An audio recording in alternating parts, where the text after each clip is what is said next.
the Workforce Connections podcast, where we discuss workforce development in Southern Nevada. Here's your host. Welcome to another episode of WC Podcast. Excited to be here this afternoon with Mike Yoder, Workforce Development Manager for the Department of Health and Human Services in the Division of Welfare and Supportive Services. Mike, you're a good friend and a great professional colleague. Really appreciate the work you're doing in our community. Why don't you start off by telling us a little bit about yourself? Are you from Vegas? Tell us a little bit, maybe for a couple of minutes, your life story. Oh, okay. Thank you, and likewise, I really appreciate you having me, and appreciate all the work we've done together. Yeah. About myself, I thought I was going to talk about my agency. Yeah, you will. We'll get to that, Mike. Yeah. Well, I've worked for the Division of Welfare for 17 years now. Came here from Cleveland, Ohio, and I was actually applying for jobs with welfare for almost 2 years before I moved out here. And I worked for the state of Ohio for 13 years. So total, I've got almost 30 years of state service. And back there, I was in workers' comp. We were a state monopolistic workers' comp state agency. And what I really liked about that was helping people, because I was on the risk side, but I was also helping people. We were helping injured workers, helping people apply for benefits, rehabilitation. And when I came out here, I thought, that's what I loved most about that job, not the underwriting part. I loved helping people. And so within 3 weeks of being here, I got an interview for welfare and started as a case manager for the TANF employment and training program. So it's been a really exciting career, especially in the last 6 years working with the workforce system. Yeah. All the workforce and training dreams are starting to come true. Awesome. I know a lot of what we do, whether it's with DHSS, DWSS, or Workforce Connections here, I mean, the bottom line, we do it because we care about people. You know, there's definitely a human component to it that keeps us in the work. You know, I know a lot of it is administrative, but I think when we keep in mind our why, you know, we're mindful of the fact that the work we do helps people. It impacts people's lives. It allows them to provide for their families, you know, in turn, be great members of our community. Tell me about the meaningfulness of the work, you know, when it comes to that human component. Why does it mean so much to you? Why do you keep doing it? Well, I think some people are really made of that. You know, I mean, everybody who comes to a welfare interview says, why do you want this job? I really like helping people. I think it starts there. I was interested in sociology while I was in school, was going to change my degree to sociology or social work. I think that is the typical breed that you see in people who work in social services. And there's a great feeling too when you see the lives of families that you can change. Sure. A lot of people who work for social services had hard times themselves. We're on the other side of the desk in some way, shape, or form. Were homeless at one point in time, or knew somebody in their lives that struggled, and helping people achieve goals and seeing people's lives change, I think is something that is synonymous with the profile of a welfare worker. Yeah, that's awesome, Mike.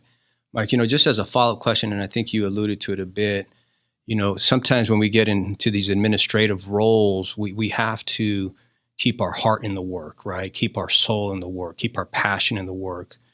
What do you do to do that, to keep your heart in the work, your soul in the work, your passion in the work? What do you do for yourself? How do you do that? I think I stay close to my staff, and I don't remove myself from the clientele. We're a small department, and we started up within just the last few years due to the work that's being generated with the workforce system. And having been a case manager for 10 years before I even got into management, you know, that doesn't ever leave you. So, and the success of our clients is equal to the success of our unit, and being able to continue to do the work, you have to care, you know. And when you're a case manager for 10 years, you work in the front lines for 10 years, a lot of people think that management sometimes disconnects, you know. And, you know, we know that they have a lot of higher level administrative stuff that they have to focus on, and that's why you hire your frontline staff. I just have the privilege of being able to work much closer with a smaller unit and a startup. In order to achieve the success that we're setting out to achieve, I have to know and be plugged in to everything that's going on. And I still have a passion for it too. Yeah. So, Yeah. Well, Mike, thanks for keeping your heart in the work, man. I think some of the stuff that we're going to talk about today, that we'll share about today, is reflective of you keeping your heart in the work. So I look forward to kind of diving into that. But before we do, why don't you tell us a little bit about the Department of Health and Human Services, the Division of Welfare and Supportive Services. So just our audience understands DHHS, right? The acronym DWSS. Tell us just high level, what is DHHS? What is DWSS? And then we'll take some deeper dives here in a second. Okay, sure. DWSS, Division of Welfare and Supportive Services, is one of 5 agencies under DHHS. And the state of Nevada is one of the few states where a customer can come in to any one of our offices and apply for all of our programs in the same location. Some other states, you have to go across town to apply for Medicaid. We can do all that in every one of our offices. We have 8 offices here in the Vegas Valley. We also have programs under DWSS such as energy assistance, childcare, and our workforce development unit. It's not a program necessarily, but and we also have an office in Pahrump. So basically providing the TANF, temporary assistance for needy families, which is cash. You must have children in the family to get TANF. We provide the SNAP program, Supplemental Nutritional Assistance Program, which formerly known as food stamps. Don't have to have children for that program. Just need to be poverty level, unemployed, or extremely underemployed to be on that. And so we run those programs and provide services for those customers. And Mike, I hear you say, if you're in need of, and you fill in the blank, come to a DWSS office. Mm-hmm. So what would you say? We have somebody listening to this podcast and they're like, I heard TANF, I heard SNAP, I heard childcare. You mentioned some workforce development. Sometimes, being in the field, we get it, right? But sometimes people who aren't aware or understand our fields, they don't know what they can come in for. So if you were to break it down and simplify it and answer this question, I think it'd be beneficial to our audience. If you're in the need of blank, come to one of our offices. How would you break that down at a very simplified level? Okay. Well, starting out with the programs we talked about, those are all resources that are going to help folks get from month to month to pay their bills, to provide food for the family. But also, they need transportation to get around town. If they're job seeking, they may need childcare for job seeking and for the job itself. We provide clothing vouchers for interviews, transportation such as bus passes, DMV vouchers. Folks can come to us and get a voucher to go to the DMV to get their state ID. Awesome. So it's a little hard to do a lot of stuff without having an ID. Driver's license. We have a long list of supportive services out there that help folks accomplish what they need to get to that next level and try to get out of poverty. We also have my favorite, the vocational training assistance. We want the public to one day see us as a way to go and get a lift up and get to that next step in job seeking and possibly get some non-degree credentials, a certification for a higher paying job. We can pay for up to $5,000 per client. If a class or a program costs more than that, we look to our Title I partners, other workforce partners, funding streams to leverage funding to pay for that tuition. While the client is going through training to get it certified for a career, we also provide holistic case management from the point A to Z, from the moment they come to us and are doing career exploration all the way through job retention. So those are just some of the supportive services. I've probably just scratched the surface. Yeah, actually. Good stuff, Mike. I hear you saying, look, whatever your life situation is, if you're going through some hard times, economically, financially, and you want to turn your situation around, you come to a DWSS office because we can help provide you the resources. We can put you on a pathway, to get into a particular occupation, get the training you need, provide the resources so that barriers are removed. You mentioned transportation, you mentioned childcare, you mentioned maybe clothing that's needed for a training program or for employment. So all these resources are available to members of our community to utilize in order to help the trajectory of their lives. So good stuff, man. So let me ask you another question, Mike. DWSS has been a great partner to Workforce Connections. We've collaborated on some great stuff, and I'm sure you'll take a dive into some of those collaborations, some of those projects.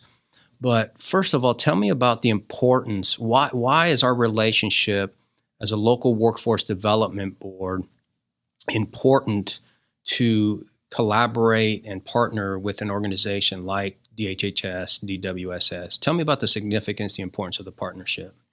Okay. Well, it expands resources greatly for our clients. We all share the same customers in the workforce system in general.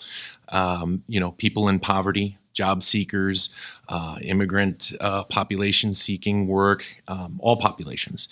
And the collaboration, like I said, greatly expands the resources for these customers and allows our agency to do much more, such as connecting these folks to employment opportunities, removing barriers. Like you said, we have a social work unit to speak on that. That's another service actually that we have if people are going through domestic violence situations. Substance abuse or mental health issues. We work with our specialized social work unit and other community resources that are pulled together to help people remove those barriers. And then we, at the same time, try to lead those folks to career paths and a way out of poverty. Yeah, good stuff, Mike. I know one of the things that I've appreciated about you and one of your colleagues, Armando Leyva, is it seems like whenever there's an opportunity out there, particularly around workforce development, and that encapsulates a lot of the stuff you mentioned, right?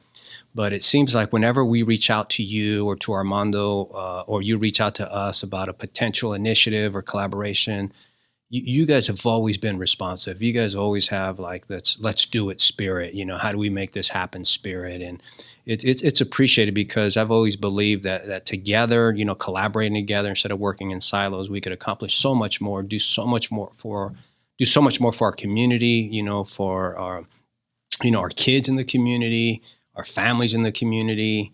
And it's just great to partner with individuals like DWSS, but specifically with, souls like yourself and Armando and other great individuals that we've had the opportunity to engage with there. But why don't take a deeper dive into some of these programs, that we're collaborating on or how our synergy comes together. Won't you tell, the audience, talk about, some of these? I know there's a list of them, but maybe highlight a few, and maybe I'll ask about some others that I'm aware of. Sure.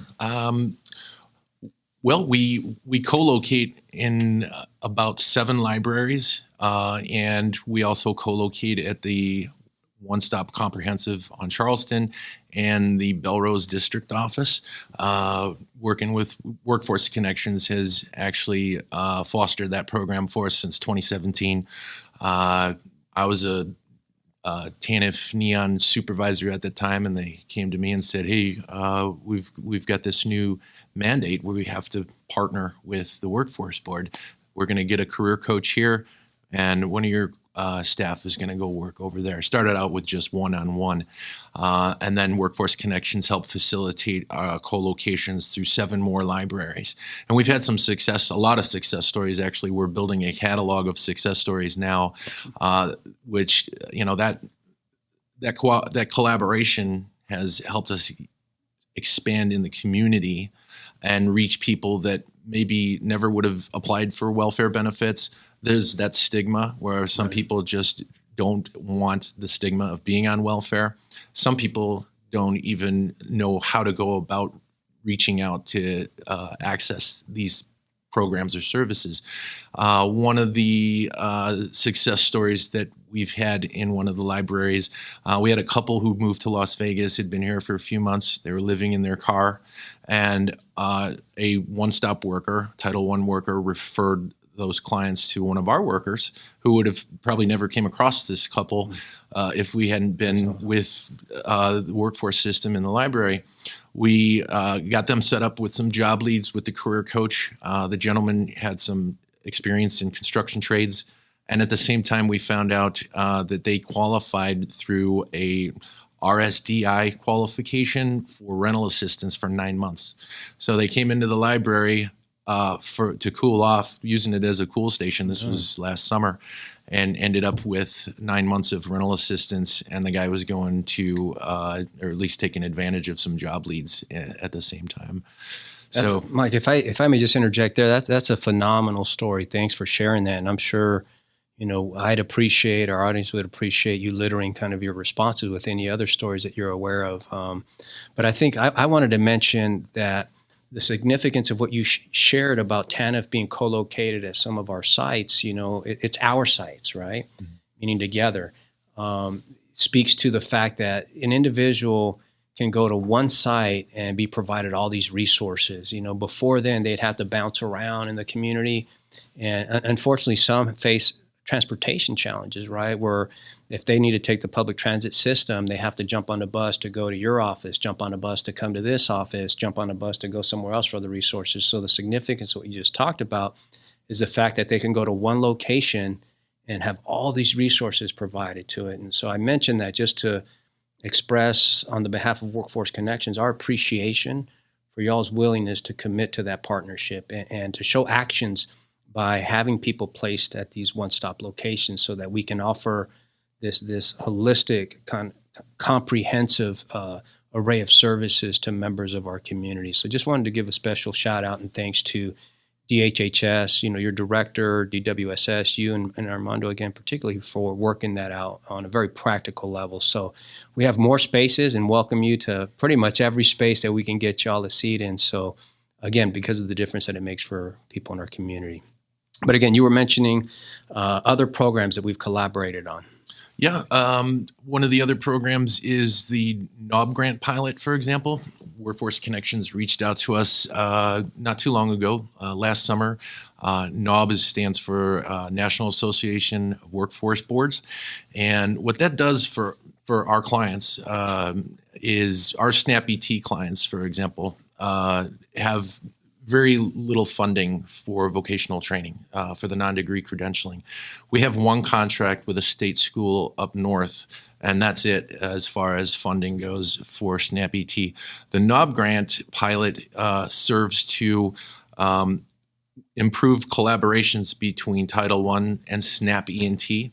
So SNAP-ENT, just to kind of clarify that, folks who are on SNAP can volunteer for the SNAP employment and training component that we have in that program.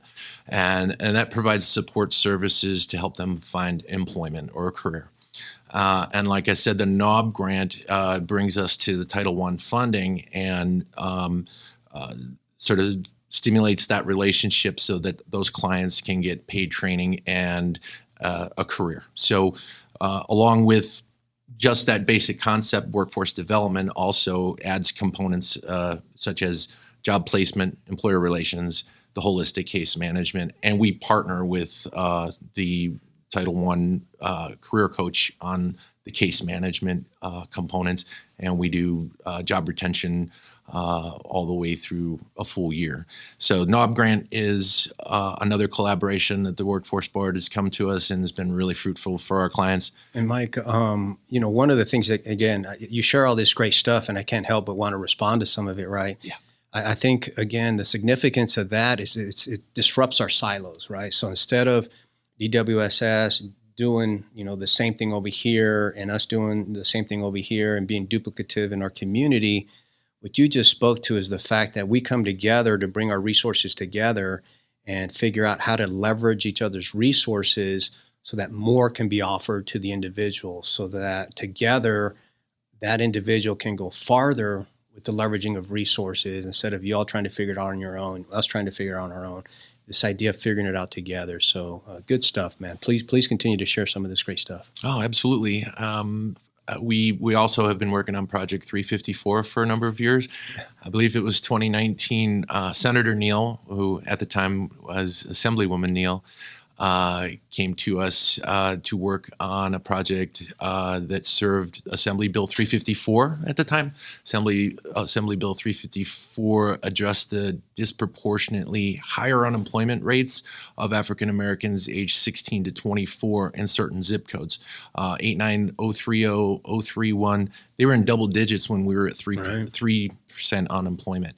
So we've been working on that project since about 2019. We've had some successes with career fairs, job prep fairs, and we're still working on that to this day and hope to see a lot more success from those works. And Mike, y'all have been the champion, really kind of the tip of the spear with this Project 355 effort, or 354 effort.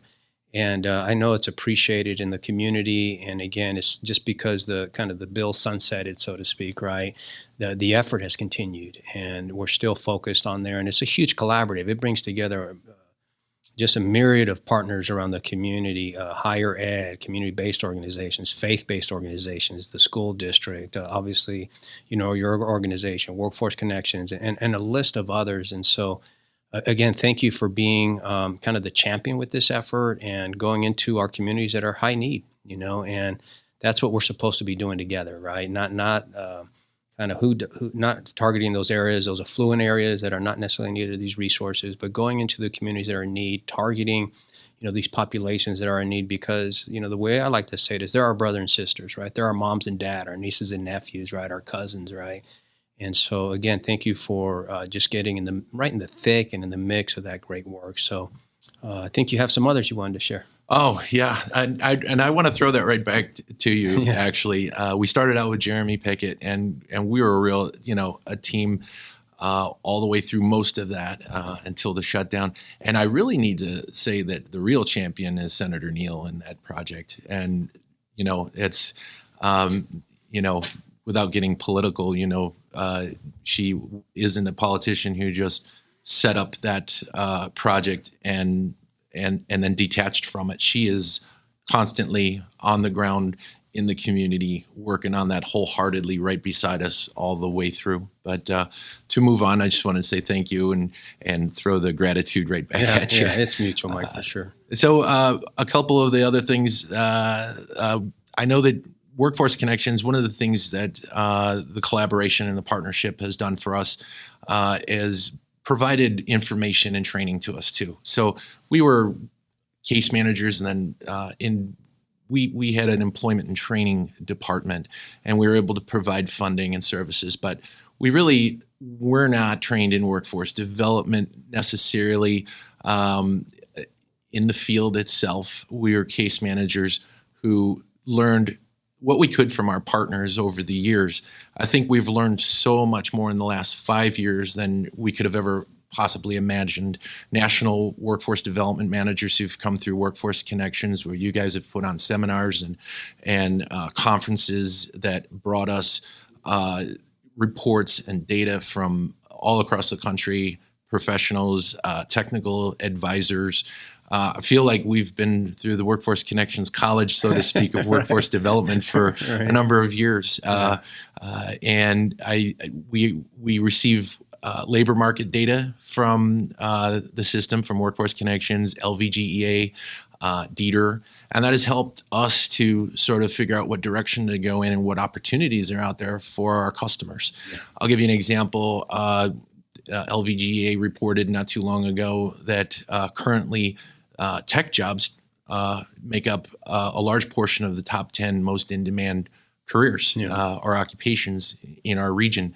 So we started working on training in cybersecurity and software developer, and we have had several people graduate as software developers. And one of the problems in that field is if you don't have experience, it's nearly impossible to get a job. So we worked it out with Workforce Connections and the Nevada Business Hub, where we could Employee Business Hub. Oh, I'm sorry. Yeah. You're good, man. Employee Business Hub. Yeah. I have to remember that. Yeah. And to where we can access new startup employers who are willing to give our software developer graduates experience in a paid internship. So whether or not after 3 or 4 months that small employer is able to hire that individual, we are still able to now market them in the industry now that they have, and we've spoken to other software companies, and if they have 3 or 4 months experience, they're hireable. We've had companies tell us they will hire them. So that's one of the advantages that we've gained through the collaboration. That's great, Mike. It speaks to the fact that somebody who, was on welfare kind of is able to get on a trajectory, on a pathway where they can move out of poverty. I mean, that's the whole idea, really, out of poverty, get in these high demand jobs in a popular sector, in demand sector, and really have good paying jobs that, helps them, with their own personal life, again, their family, their community. It literally has a trickle up effect to just everything happening in our community. So again, great work. One thing that I hope you'll mention, Mike, or speak to is we launched an immigrant workforce strategy together. And why don't you speak about that a little bit? Sure. Yeah, we've been working with the Governor's Office of New Americans, and along with Lighthouse Charities, Catholic Charities, and some other system partners have been on that. And we're working on probably the first project of its kind, specifically designed for immigrants with foreign credentials, or to train new Americans who come to our community. One of the things that welfare is working on right now is we're going to try and make it a part of our regular practice to endorse foreign trained professionals to certify their credentials so that they can return to those careers in our community. Yeah. But we're working on the first train to hire project for new Americans, I think, in Nevada history. And toward the end of the year, we're told that may become a part of the governor's plan. That's awesome. And that's such a huge deal, Mike, because you hear about, the workforce shortage, right? And how, there's more job openings than there are people looking for jobs at this point. And to be able to reach into what we like to refer to as alternate labor pools, right? Whether that's the reentry population, or in this case, you're speaking specifically to immigrants, hardworking, committed to want to work hard, and I appreciate this fact about, how you're trying to recognize their credentials, because I know I have a half brother who was a mechanical engineer, with a degree in Mexico, but he moves here and starts off by being a dishwasher. I think our very own executive director, Jaime Cruz, same thing, mechanical engineer background, moves here, starts off, I think, as a dishwasher, right? And then, obviously with, the opportunity to live here in this wonderful country, kind of moves up, and here he is serving as, the executive director of Workforce Connections. And, I just want to throw in to give him props. We're recognized because of his leadership as one of the high-performing boards here in the country, doing a lot of firsts, which is really exciting. So this idea of focusing in on immigrants, recognizing their credentials is a huge deal, because I believe our immigrants, again, my dad on a personal level, both my parents were immigrants, right?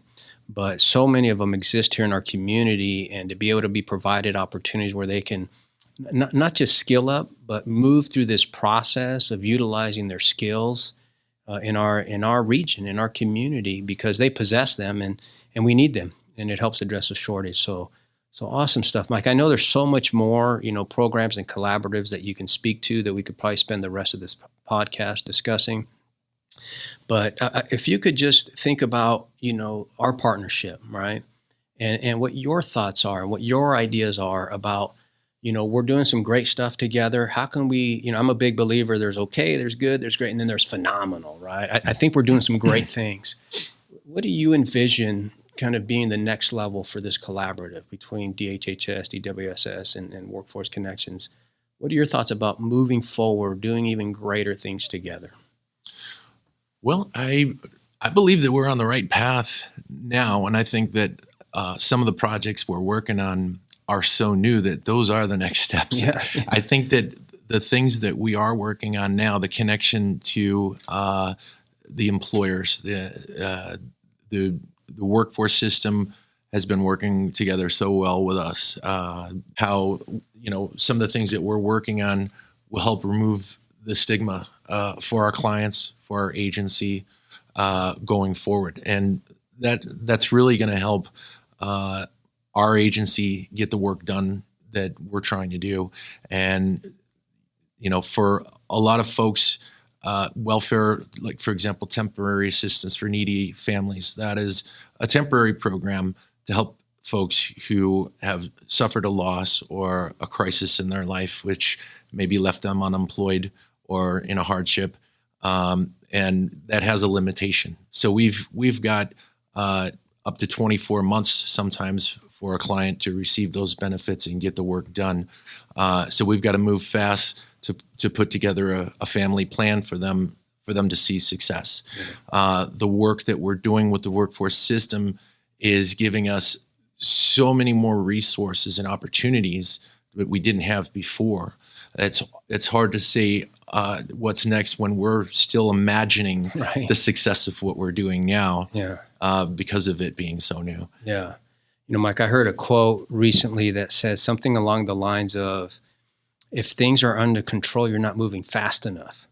And I know we're moving fast and, things seem out of control, but I mean, when you think about, the stories that you've shared about the homeless couple, now kind of doing the great work they're doing, we're pushing at a pace to make even greater things happen. And, I'm a big believer that when you have the right people in the right seats, especially in partnerships like this, we're able to accomplish great work together. And so thank you for just being, again, the champion that you are, for having a great team of folks. I mean, your peers, your colleagues, the leadership at DHHS, DWSS. It's great to work with the right people in the right seats so that we can make great stuff happen. So again, just want to thank you for being a good friend, a great partner, great colleague, and really always, like I mentioned early on, a great spirit of, can-do spirit when it comes to the work we're trying to do. Because I think we all recognize when we get grounded and come back to the core, it's because it changes people's lives. So I want to thank you for all the great work you're doing. But as we reach the conclusion of this and transition to something else that may be a bit of a curveball for you, any final thoughts? Well, I just want to thank you as well. The gratitude is mutual, and we likewise can't thank you enough. The Workforce Board, you yourself working on projects with us, everybody at Workforce Connections, Title I. It's been a learning experience and has been really fruitful for our agency and our clients. My final thoughts would be, I just look forward to continued collaborations and more successes for everybody involved. Yeah, no, thank you, Mike. I appreciate that.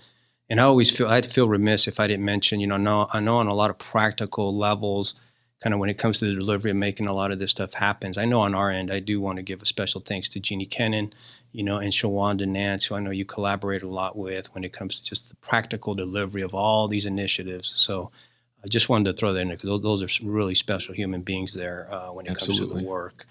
And then, Mike, on a more personal side, we've covered the professional stuff, right? On a more personal side, I know you're a guitarist. Yeah, you like to rock and roll, man. Tell us about that a little bit so we get to know you on a personal level, and then we'll that's not the curveball, by the way. Okay. That's coming, but tell us about your guitaring. Wow, this is what happens when you become Facebook friends with folks. They see some of the off work sides. I just been playing guitar since I was a kid, since 16. I was a songwriter, had a couple songs on the radio over the years. I took my hack at the music industry when I was younger, but I just love writing songs. I love playing guitar. I play every single day. So it's just one of those things that fills my soul and will always do. And it's hard to hide from people, as obviously you can tell. Yeah. Nothing special there, though. I'm 52. It's a young man's game. Yeah. I know I've been wanting, to get out to check you out at, one of these, venues that you play at. But I think when I've asked you before, you're like, yeah, be at such and such, at 1 a.m. I'm like, all right, Mike, man, I'm in bed a lot earlier than that. But yeah, keep that self-care going, man. Keep that investment in yourself going, because I think those are the kind of things that refresh our soul, right? That keep, just our minds settled and our emotional well-being intact. So I'm a big believer in doing things that bring that kind of refreshment and rejuvenation, to our being, so that we can offer our best to people, because we're in the people business, right? So I just thought I'd throw that in there, man. So Mike, I wanted to, first and foremost, thank you for being here today. Again, I know I've been redundant with saying we as Workforce Connections appreciate the partnership that we have with DHHS and DWSS. It is a great pleasure working with you and with your colleagues there. And we look forward to continuing even greater work and continuing phenomenal work together, so that we can continue to make Las Vegas the greatest place on earth to be. So thank you so much. And with that concludes our WC podcast with Mike Yoder, representing DHHS, the Department of Health and Human Services, DWSS, the Division of Welfare and Supportive Services. Thank you so much for joining us this afternoon.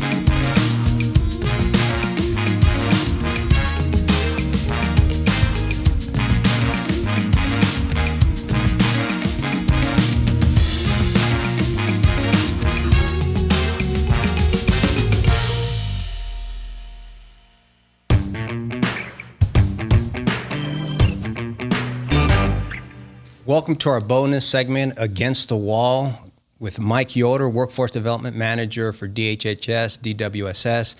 Mike, I'm going to throw some things at you, and you answer them as quick as possible. This first one has to do with your favorites. Okay. You ready? Sure. Your favorite food? Pizza. Your favorite movie? Godfather 2. Your favorite book? No one here gets out alive. Your favorite subject in school? Oh, history.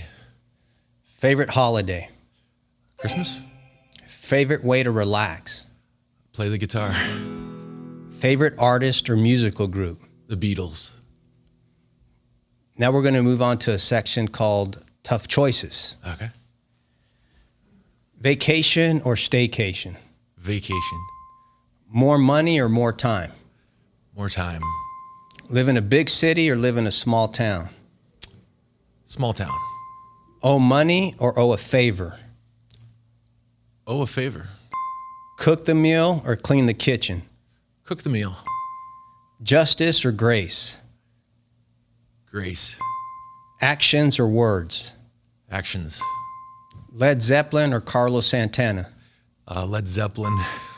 Guitar or drums? Guitar. Of course.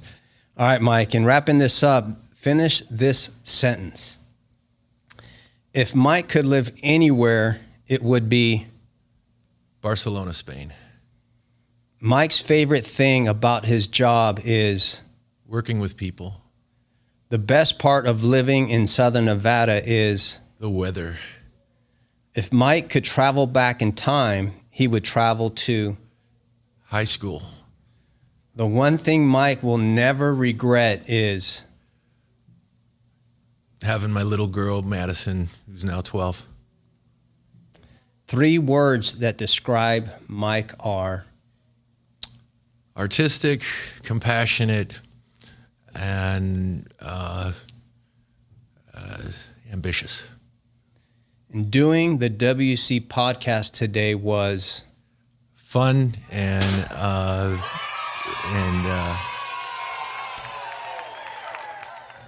fun. Good stuff. Thank you, Mike.